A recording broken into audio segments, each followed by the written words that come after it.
আপনি কি Redmi K80 এই ফোনটি নেওয়ার চিন্তা ভাবনা করছেন? এই ফোনটি আমি নিয়েছি। আমি স্মার্ট গ্যাজেটের থেকে আমি এই ফোনটা নিয়েছিলাম, রেডমি K80। তো আমি এই ফোনটা ইউজ করছি। আমার কাছে অনেকেই জানতে চাচ্ছে যে ভাইয়া রেডমি K80 নিয়ে একটা রিভিউ দিবেন। তো আমি যেহেতু এটা ইউজ করছি, তাই আমি একটা হনেস্ট রিভিউ দেওয়ার জন্য আমি আজকে আপনাদের মাঝে এসে উপস্থিত হয়ে গেলাম। এই ফোনটি কেমন, এই ফোনটি কেমন সেটা জানার আগে অবশ্যই আপনাকে জানতে হবে যে এই ফোনটাতে কি শক্তিশালী প্রসেসর ইউজ করা হয়েছে। এই ফোনটিতে ইউজ করা হয়েছে স্ন্যাপড্রাগন 8 Gen 3 থাকায় এই ফোনটি দিয়ে আপনি ইজিলি অনায়াসে পাবজি, ফায়ার, কড এবং জেনশেন সব গেম হাই FPS এ খেলতে পারবেন আপনি, এবং খুবই স্মুথ চলে। এই ফোনটিতে আপনার 2K অ্যামোলেড ডিসপ্লে, 120 হার্জের রিফ্রেশ রেট এবং ডলবই ভিশন থাকায় ভিডিও গেমিং অনেক সুন্দর লাগে।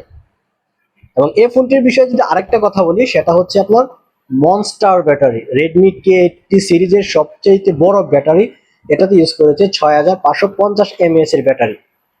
এবং এই ব্যাটারিতে আপনার সিলিকন কার্বন ব্যাটারি ইউজ করা হয়েছে, যা অনায়াসে একদিন প্লাস চলে। যারা সবসময় ইউজ করে মিনিমাম 8 থেকে 9 ঘন্টা তারা হনেস্ট রিভিউ দিয়েছে, এবং আমি নিজেও ব্যাকআপ পাচ্ছি, 8 থেকে 9 ঘন্টার হনেস্ট রিভিউ পাচ্ছি। এই ফোনটিতে আপনার 90 ওয়াটের চার্জিং ব্যবহার করা হয়েছে, যা আপনার খুব সহজেই আপনার মোবাইলটি খুব দ্রুত চার্জ হয়ে যায়। এবং এই চার্জিং কোয়ালিটিতে আপনার 3টি স্টেপ ইউজ করা হয়েছে।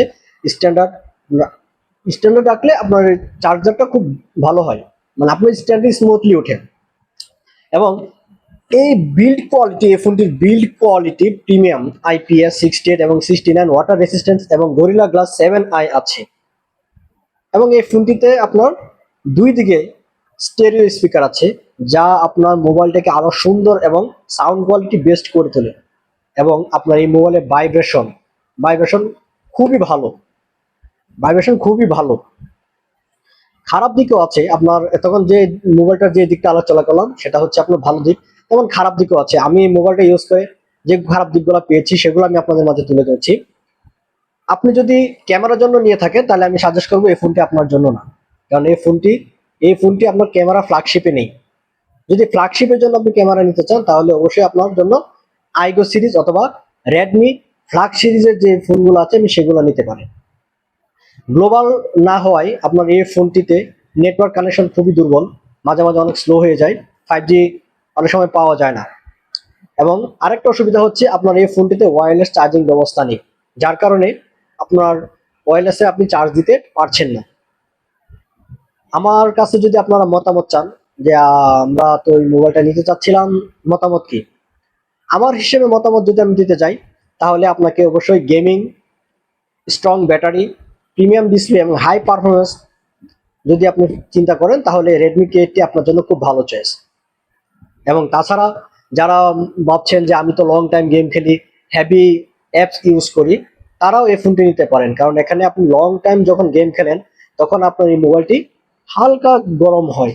এবং কুলিং সিস্টেম এত বেস্ট, আমার কাছে এইটার ফোনটার কুলিং সিস্টেম এত বেস্ট লেগেছে যা আপনাদেরকে বলার বাহিরে। তো আমি সবসময় বলবো যে আপনারা যদি গেমিং এর জন্য নিতে চান এবং ব্যাটারি ব্যাকআপের জন্য নিতে চান এবং স্মুথলি প্রিমিয়াম লুকের জন্য নিতে চান, তাহলে আপনাদের জন্য এই K80 সবচাইতে বেস্ট। যদি আমার এই ভিডিওটি আপনাদের কাছে ভালো লেগে থাকে অবশ্যই লাইক এবং সাবস্ক্রাইব করে দিবেন, এবং আরো সুন্দর সুন্দর আকর্ষণীয় ভিডিও পাওয়ার জন্য অবশ্যই পাশে থাকবেন। ধন্যবাদ, এবং অবশ্যই পাশে থাকা বেল আইকনটি আপনারা ক্লিক করে দিবেন।